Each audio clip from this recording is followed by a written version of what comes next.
Hi everyone, good to be back, and it's Starr Ravenhawk again, and this is part three of the Dispelling Beliefs and Myths about Witches.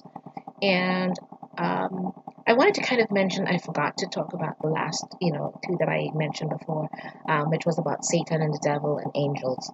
Um, I'll discuss the angels first, and a lot of witches has a problem working with angels because of the way, I guess, either the Catholics or the Christians have claimed them, and that's their right to. So are witches' rights to be able to do so. Angels have we have a tendency to kind of see angels as only belonging to a particular groups of people. Well, they don't. Angels are neutral beings that in general can belong to anyone or work with anyone, if not belong is a wrong choice of words, but work with anyone of any traditions, any paths. They are there for us to work with, just like any other beings out there that we choose to work with. Respect. Uh, and uh, I on I, for my own belief system, I believe in angels, and I work with them greatly, and almost on a daily basis, just like I work with my gods and goddesses. And we have a wonderful relationship. So it's up to you if you wish to learn more about them and see, don't leave anything out of the whole scheme of things. Work with different beings, or, like the angels, the gods and goddesses. Work with them. They will work with you if you reach out and speak with them. And that's entirely up to you. Don't allow anyone to tell you or dictate to you that you can or cannot. Okay? That's that. In terms of Satan and the devil, because a lot of people believe that witches worship the devil or Satan. I'll tell you guys something, and this is something that a lot of witches believe. Um, we do not believe in Satan. We That's something that Christians created, and we're gonna, kind of throw it back at you guys, and you're welcome to keep him. Um, since it's not something that we believe in, we can't possibly worship him. You have to believe in something to be worshiping them, and we don't. Um, and the devil likewise, however you want to see him, that fallen angel, Lucifer, whatever it is, that's entirely up to you and your belief system with it. It's not part of mine or most witches. Um, I mean, you guys created him, and he is become one of the biggest thought forms on this planet, because just about every religion out there outside of us has a tendency to believe and adhere him to a certain way he looks and thoughts and things and whatever else. And yes, he is a big prevalent part of us, of our world, because you guys have given him that power, that everything that you've put instilled into what he is or isn't.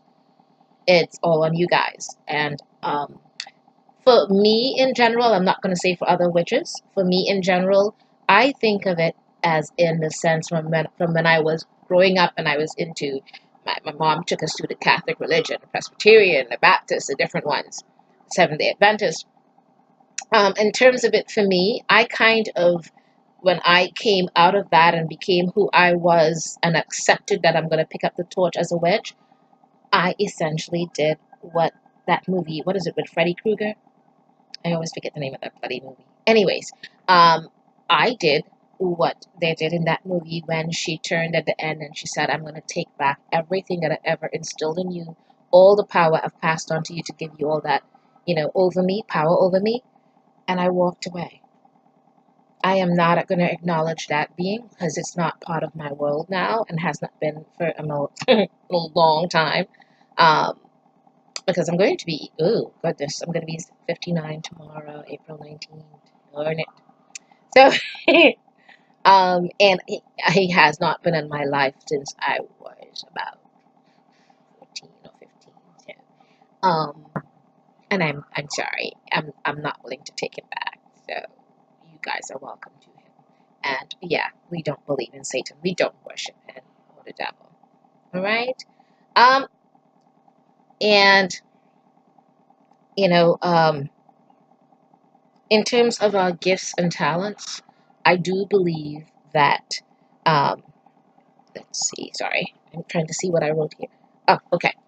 In terms of our gifts and our talents, um, I do believe, again, that we are born with those gifts and talents. I do believe that since many of us are raised in whether it's Christianity or Catholicism or whatever it is, we are not taught to nurture and bring out those gifts and talents. So, I mean, because I believe that everyone has them. Everyone, just like we are all born witches, I believe everyone has innately those gifts and talents within them. If not nurtured like anything else, it doesn't get brought out. Just like when someone says they want to be a lawyer, a doctor, whatever it is, they take that talent and they nurture it in college or wherever else, and they learn to hone those skills, and they come out worthy of it, and they get paid all that money for it. We all are born with those innate talents, and if not nurtured, it gets set aside. And then maybe at some point, like how we have our Academy of Pagan Studies, people come to us, and we then learn to nurture and help them bring that talent out. And that's the same thing with all of us. So I do believe that we're all born with those talents. In terms of being in the broom closet, I think for a lot of witches, we are all proud of who we are. It is just that some of us, because of the family that we have, or the family religion and all the different things, they make many of us not able to thrive in our homes per se, or home lives, or away with them. Thought that we are witches and we're proud of it. Um, they're not able to come out and say it proudly, or wear their symbols and their thoughts, or even speak about it. So they remain in the background with it, and they, or in the broom closet, even at work or otherwise. Um, so some people are like that with it. At work, when there are many of us that are out of the closet per se, but at work they cannot, show anyone at work. They may lose their jobs, and people have to think in terms of that, because this is how they pay their bills, everything that they do. So they have to think about surviving, and so they kind of keep those things to themselves. Um, and essentially, that's just how it is. Um, and they have to learn to keep those things to themselves. And then there are witches like myself, who we are lucky to be able to basically say, fuck it, and do or wear or think the way we want to think, and not concern ourselves with whomever. But we still walk the streets, and sometimes many people would go, you need to be saved, and they'll come at us in a very hostile manner. I receive emails all the time telling me I need to be saved and harassed. I kind of save those, because just in case of anything, I could have legal means to recourse to go after them. But yeah, we get that a lot. Self-righteous people who, according to even their Bible, it says, judge not lest ye be judged, but they go around judging a lot. So I guess sinning in their own right every bloody ass day. Anyways, so I guess that's what I'll say about that topic. And I wish for many of them that they're able to come out of that broom closet. And that's pretty much it with that one. And if you have any questions, concerns, ideas, or agreements, whatever it is, please do reach out. Also, please do subscribe, and the button on the bottom there, I believe it's right. Ooh, yeah, of me. Anyways, so thank you again for viewing my video. It is a pleasure as usual. From Starr Ravenhawk. You take care. Bye-bye.